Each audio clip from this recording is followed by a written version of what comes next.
It's the middle of August, and if your garden looks anything like mine used to, you're already halfway checked out. The tomatoes are splitting faster than you can pick them. The zucchini went from a miracle to a chore somewhere around the third week of July. Something's been chewing the bean leaves into lace. The basil is trying to flower behind your back, and there's one corner of the bed you've quietly stopped looking at because you already know what's happening in there. So you do what almost every gardener does in August. You start coasting. You tell yourself the season's basically finished, you'll clean it all up in October when it cools off, and you'll come back strong next spring. I did exactly that for 11 years in a row. 11 Augusts. 11 times I let the single most valuable planting window of the entire year slide right past me while I stood there with a hose in my hand, mildly annoyed at my own tomatoes. And nobody ever told me what that was costing me, not in vegetables, not in money, not in the 6 months of the year when I had absolutely nothing growing. Let me tell you what it looks like on the other side. In January, actual January, snow on the ground, wind that makes your eyes water, I put my boots on, walk about 15 feet from my back door, pull a sheet of plastic off a container, and cut a bowl of spinach so thick and so sweet it does not taste like the same vegetable they sell in a plastic clamshell. Then I pull 3 carrots out of a pot that's been sitting there frozen solid since Thanksgiving, and I swear to you they taste like candy. That's not a Zone 9 story. That's not a greenhouse story. That's 11 containers, a few dollars of seed, and 1 month of the year I finally stopped wasting. And here's the thing nobody told me. The thing I wish someone had grabbed me by the shoulders and explained back when I was still treating August like a funeral. August is not the end of the growing season. August is the beginning of the second one. Every single crop I'm about to walk you through has to go in the ground now, not in September, not when it cools off. Now, because what you're actually planting against isn't frost. It's daylight. Once you get past the equinox, day length collapses, light intensity drops, and growth slows to almost nothing no matter how mild your weather stays. Whatever size a plant reaches by mid-October is roughly the size it stays. August sowing is what buys you the plant. Winter just stores it for you. And containers are genuinely better than beds for this. Not equal. Better. 3 reasons, and the third one is the one that changed everything for me. Container soil warms fast in late summer, so seeds get up and moving in days instead of sulking. Containers are trivially easy to cover. A milk jug, a sheet of plastic, an old window, where covering a whole bed becomes a construction project. And the third reason, in winter the sun moves. That gorgeous full sun bed you've been growing in all summer? By December the sun angle has dropped so low that your house, your fence, and your neighbor's spruce tree throw shade right across it for most of the day. Beds can't move. Containers can. I chased the light all winter. Pots against the south wall of the house in December, pulled back out onto the patio in February. That single trick doubled my winter harvest, and I have never once heard a garden center mention it. So here are the 11 crop sides, so this month, if I could only sow 11 in the order I'd actually plant them. Number 6 is one almost nobody in North America has heard of, and it will genuinely survive being buried under snow. I'll explain that one when we get there. And number 11 is the highest return thing you can put in a container this month. 1 sowing, 6 months of food, and a bonus harvest in spring that most people throw on the compost pile without ever realizing they were supposed to eat it. Let's get into it. Number 1. Radishes, Raphanus sativus.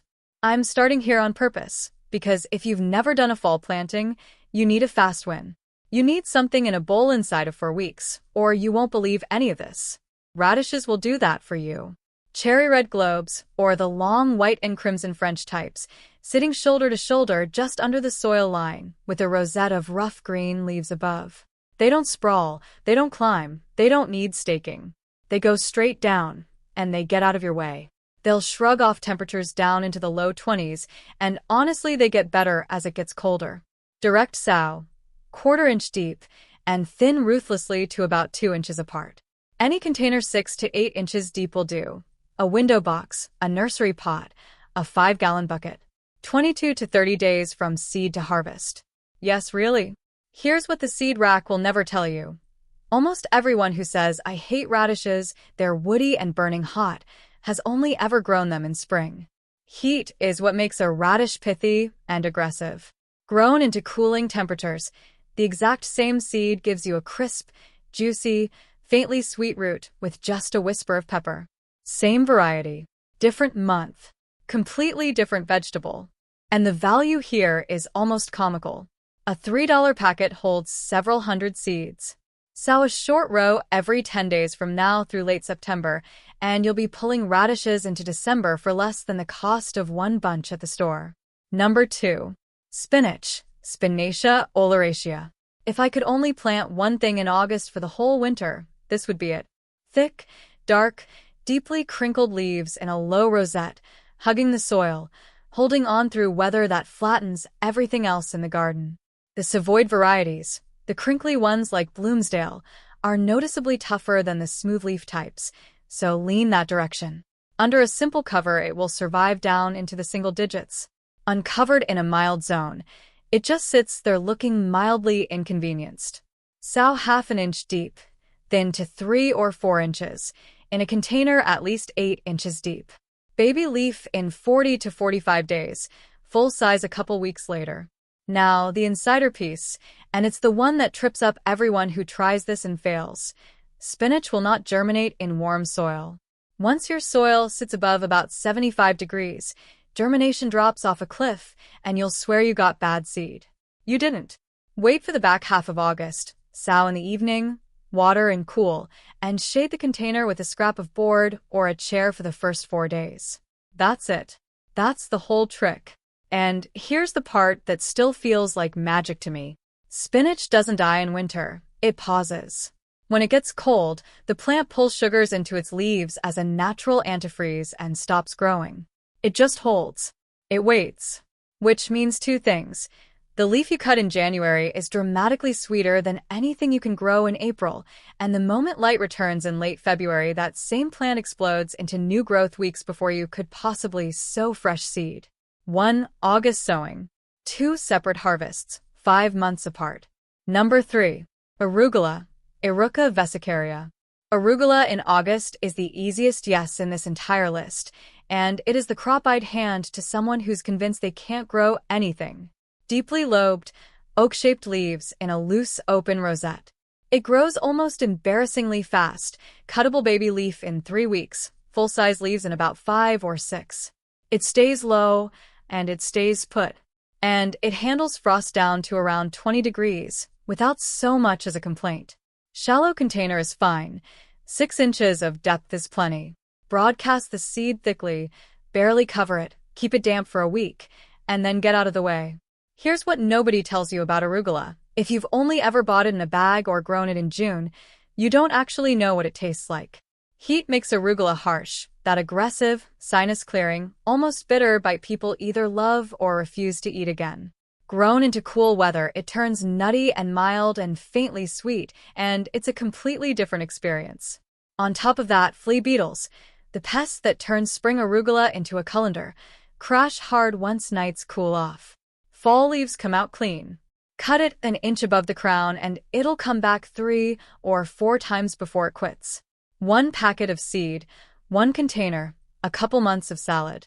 The economics are absurd. Number 4. Bok choy, Brassica rapa subsp chinensis. This is the one where I want you to understand why you've failed at it before, because I promise you it wasn't your fault. Bok choy grows as a tight vase-shaped bundle of glossy spoon-shaped leaves on thick white or pale green stems, crisp, juicy, and honestly one of the prettiest things you can have in a pot. The baby varieties are ready in 30 to 45 days. It takes light frost easily, holds down to around 25 degrees, and the cold visibly improves it. Give it 8 to 10 inches of depth and space plants about 6 inches apart for baby types. Keep it evenly watered. This is not a crop that forgives drought, and feed it once, lightly, about 3 weeks in. Now here's the part that matters. If you've ever planted bok choy in spring and watched it shoot up a flower stalk before you got a single meal out of it, that's called bolting, and it happened because of a specific combination, a cold snap after transplanting followed by rapidly lengthening days. That's a spring problem. It's baked into spring. Sowing in August reverses both signals. Days are shortening, temperatures are falling gently instead of swinging, and bolting essentially stops being a thing you have to worry about. Same seed, Same gardener. The month is doing all the work. Harvest the whole plant at the base, or peel off outer stalks and let the center keep going. I do the second one because it turns one plant into 6 weeks of stir-fry. Number 5. Swiss chard, Beta vulgaris subspicula. Chard is the crop that made me realize how much I'd misunderstood containers. You know what it looks like? Big, glossy, savoyed leaves on stems that come in white, gold, pink, and that electric scarlet that looks almost artificial. It stands upright, 18 inches or more, and it's genuinely one of the most ornamental edibles there is. 50 to 60 days to a real harvest. It's hardy down to somewhere around 15 to 20 degrees on the leaves, and here's the important bit. Even when a hard freeze takes the top down, the root very often survives and resprouts. Container needs to be at least 10 to 12 inches deep, plants spaced 8 to 10 inches apart. And that depth is not me being fussy. This is the tip I wish I'd had years earlier. Chard is a beet. Botanically, literally, it's a beet that's been bred for leaves instead of roots, which means it still makes a substantial taproot, and it still wants to send it down. Every time I grew chard in a shallow 6-inch pot, I got sad, stunted, pale plants, and assumed I was doing something wrong with fertilizer. I wasn't. I was strangling it.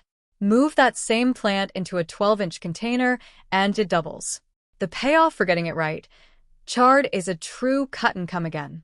Take outer stalks, never the center, and one plant will feed you from October straight through winter, and then throw one final generous flush of tender new leaves in early spring before it finally bolts. Quick pause, because we're right at the halfway point, and if you're getting something out of this, it would genuinely help me if you'd tap that like button. It's free. It takes a second, and it's the only reason videos like this get shown to other gardeners. We've done the 5 I'd call the reliable core. Coming up in the back half. Number 6 is the crop I mentioned at the start, a green that's been harvested from under actual snow in Europe for centuries that almost no North American gardener has ever grown, and that will come back on its own year after year without you sowing it again. And stick around for number 11, because that's the one with the biggest return of anything in this video. 1 August sowing, harvest from October through March, and then a second completely different harvest in spring that most people throw away without knowing what they had. Alright, number 6. Emmenwith circumflex or corn salad, Valerianella locusta. I found this one by accident in a seed catalog about 6 years ago, ordered it out of pure curiosity, and it has been in my winter containers every single year since. Mache grows as a tiny, tidy rosette, soft, rounded, spoon-shaped leaves in a little green flower shape maybe 3 or 4 inches across. It's slow, about 50 to 60 days, and it never gets big. That's fine. You harvest the whole rosette, and it goes in a bowl looking like something from a restaurant. Now, the number that made me sit up. Mache is hardy down to around 5 degrees Fahrenheit, unprotected. Under a cover or a blanket of snow, gardeners in Northern Europe harvest it through the depths of winter as a matter of routine. It is, without much competition, the single most cold-hardy salad green you can grow. Shallow container is fine, 6 inches. Broadcast it thickly, barely cover the seed, and sow it from late August into September. It actually prefers cool soil to germinate, so unlike spinach, you don't have to fight the heat. 2 insider notes. First, Mache self-sows. Let a few plants flower in spring, and you'll have Mache coming up in that same container every fall for the rest of your life, for free, without lifting a finger. Mine is on year 6 from a single packet. Second, pests essentially ignore it. In 6 years, I have never treated it for anything. And the value case is the best in this video. Mache is a specialty green. When you can find it at all, it's in a tiny clamshell at a premium price, and most stores simply don't carry it. You cannot buy this experience. You can only grow it. Number 7. Carrots, Daucus carota subspicula. I have to be straight with you.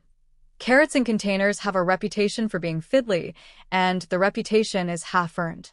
But get 2 things right, and August carrots will be the best you've ever eaten. Not an exaggeration. Choose the right variety first. You want short, blunt, or round types. The Paris market ball types, the Nantes and Napoli half-longs. Not the 12-inch storage carrots.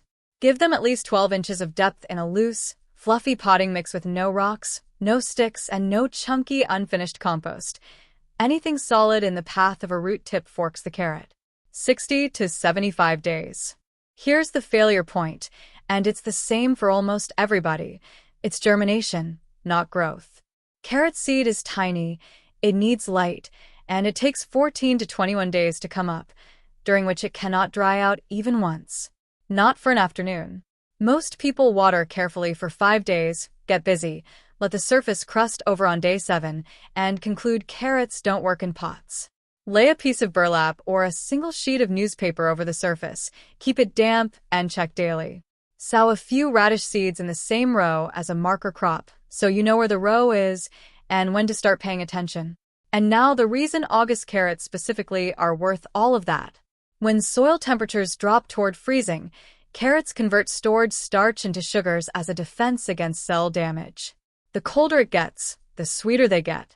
A carrot pulled out of a frozen container in December is a genuinely different food from the one you buy in July, and you don't even need to harvest and store them. Mulch the top of the pot with straw or leaves and leave them in the soil. The container is the root cellar. Number 8. Mustard greens, Brassica juncea. If you're watching this in the last week of August thinking you've cut it too fine, this is your crop. Mustard is fast enough to forgive you. The red varieties are stunning, big, ruffled, purple-bronze leaves with pale veins running through them, easily the boldest-looking thing in a fall container. The green types grow in loose, upright bunches. 30 to 45 days, 8 inches of container depth, thin to about 6 inches apart, and they'll take frost down around 20 degrees. Here's the tip, and it's the same principle as the radishes and the arugula, but even more dramatic. Frost turns the heat down and the sweetness up. Summer mustard can be so pungent it's borderline unpleasant raw. After a couple of light frosts, that same leaf mellows into something you'll happily eat straight out of the container. Cook it, and it's better still. This is also the crop I use to fill gaps. Any container that finishes early, any bare corner, any pot where something failed, mustard goes in and produces. Cut and come again for several rounds, and if you sow again in mid-September you'll still get a harvest. Number 9. Scallions and bunching onions, Allium fistulosum. This is the crop you plant once, and then if you handle it right, never buy or sow again. That's not a sales pitch. That's just what it does. Bunching onions grow as slim, upright green shafts with white bases, no bulb, or barely one, in tight clumps that widen every year. They're grassy, elegant, and they take up almost no room. And they're tough. The hardy cultivars, the evergreen types in particular, survive temperatures far below anything else in this video, well below zero in the ground. In a container against a wall, they come through winter looking annoyed but alive, and you can harvest them at literally any size at any point, all winter long. 8 inches of depth is plenty. Sow thickly in August, don't bother thinning much, and just start snipping when they're pencil thin. Here's the insider part. Allium fistulosum is a perennial, and it multiplies by division at the base. So every clump slowly becomes 2 clumps, then 4. Every spring you can lift 1 clump, pull it apart into individual shoots, and replant them across 3 more containers. I have not purchased a green onion or a packet of scallion seed in 5 years, and I give bundles away. 1 packet, 1 August, permanently solved. Number 10. Winter lettuce, Lactuca sativa. I want to be careful here, because lettuce is where most people's winter attempt quietly dies, and it's almost always the same mistake.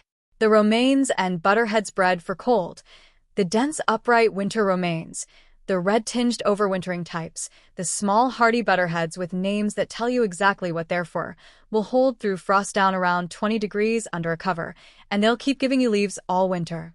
45 to 60 days, 8 inches of depth, spaced 6 to 8 inches apart. But the variety is the entire game. A summer crisp head or a generic mesclun mix will turn to mush the first night it hits the high 20s, and then you'll believe winter lettuce doesn't work. It works beautifully. You just have to plant lettuce that was bred for it. Read the packet and look for the words winter, overwintering, or cold hardy. That's the whole decision. One more practical note. Lettuce germinates poorly in heat, same story as spinach.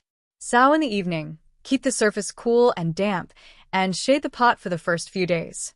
Or start a tray in the shade and transplant when it's cooler. Lettuce transplants easily, unlike carrots or radishes. Harvest outer leaves rather than cutting whole heads, and one planting will carry you months instead of weeks. Number 11. Kale, Brassica oleracea var. Sibelica.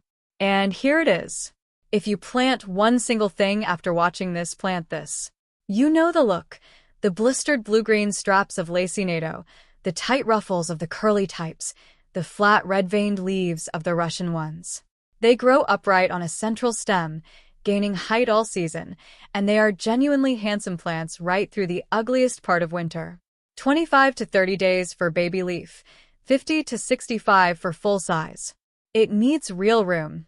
12 inches of container depth minimum, and one plant per 3 to 5 gallon pot, if you want a big one. Space them 12 to 18 inches apart if you're doing several in a trough. Hardiness is where kale stops competing and starts winning. Established plants routinely take 10 degrees and lower, and the hardiest cultivars go further still. Mine stand through the entire winter, sometimes frozen stiff, and thaw out perfectly edible. 3 things nobody tells you about kale, and I use all 3. Harvest from the bottom up, always. Take the lowest leaves, never the growing tip at the top. The plant keeps pushing new growth from the crown, gets taller and slightly ridiculous looking, and keeps producing for months. Cut the top off, and you've ended it. Cold kills your pest problem for you. The aphid clusters and the cabbage worms that make summer kale a chore collapse once nights get cold. Fall and winter kale is close to pest-free without you doing anything at all. And the bonus harvest. In early spring, that overwintered plant will start pushing up flower stalks with tight little buds on them. Almost everyone sees this, says, well, it's bolting, and yanks the plant. Don't. Those buds are the sweetest, most tender thing the plant ever makes. Sweeter than the leaves, better than broccoli, and they cost you a fortune at a farmer's market, if anyone bothered to sell them. Snap them off while they're still tight and closed, and cook them like asparagus. That's the harvest hiding inside the harvest. Value-wise, nothing else here comes close. A $4 packet is a couple hundred seeds. 3 plants in 3 pots will hand you pounds of greens from October to March, plus that spring flush, off one August afternoon of work. 11 crops is a lot to hold in your head, so let me group these by what job they're actually doing because you almost certainly don't need all 11. If you want food before Halloween, the fast group: radishes, arugula, mustard greens, and bok choy. All of these go from seed to something on a plate in 3 to 6 weeks. Sow these first, sow them now, and sow them again in 2 weeks. If you want to be cutting fresh greens in January, the all-winter group: spinach, Swiss chard, winter lettuce, mache, and kale. These are the ones that need August specifically because they have to reach a workable size before the light runs out. Miss this window, and you'll have seedlings that sit and sulk until March. And if you want the set-and-forget-it crops, carrots and bunching onions, sow them, mulch them, ignore them, and harvest whenever you feel like walking outside. The carrots get sweeter the longer you leave them. The onions come back forever. Now, protection, because your zone changes what you need, and I'd rather be honest with you than sell you an easy version. If you're in zone 8 or warmer, you likely need nothing at all. Sow, water, harvest, done. Zones 6 and 7. 1 layer of protection on the cold nights. A row cover draped over a couple of hoops. A cloche, an old window laid on a frame. That's the whole system. Zones 3 through 5. And this is where I garden. You need to be a bit more deliberate, but it's still not hard. Cluster your containers together so they insulate each other. Move them tight against the south-facing wall of the house, where they'll pick up radiant heat and the best of that low winter sun. Wrap the outsides of the pots, because in a container it's the sides that freeze, not just the top. And on the genuinely brutal nights, roll them into an unheated garage or against a basement window well. That's it. You're not building a greenhouse. You're just taking the edge off. I want to leave you with the thing that actually keeps me doing this. It isn't the money, although the money is real. It isn't even the flavor, although once you've eaten a carrot that spent November frozen in a pot you'll understand why I keep bringing it up. It's that there's a stretch of the year, Call it November through February, where most gardeners have nothing. The beds are bare, the tools are hung up, the catalogs haven't come yet, and you spend 4 months just waiting to be a gardener again. I don't have that anymore. And I gave it up for 11 containers and about an hour of work on a warm August afternoon. There's a morning in January I think about a lot. Coffee in one hand, the cold coming right through my sleeves, standing over a container with the plastic pulled back and steam coming off the soil. Kale frozen stiff at the edges. Spinach underneath it, perfect. Nothing else in the yard doing anything at all. That's what this is. Not a bigger harvest. A longer year.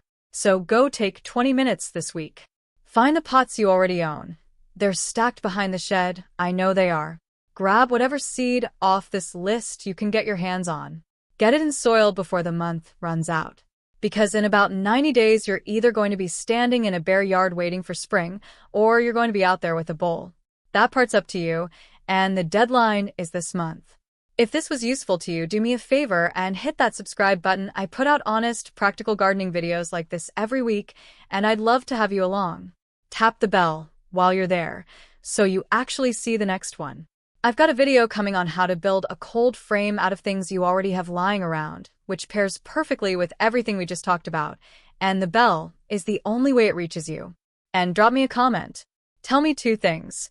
Which crop off this list you're sowing this week, and what zone you're in. I read every single one, and I answer as many as I possibly can, and honestly, some of the best tips in these videos came straight out of that comment section. Thanks for being here. Now go plant something.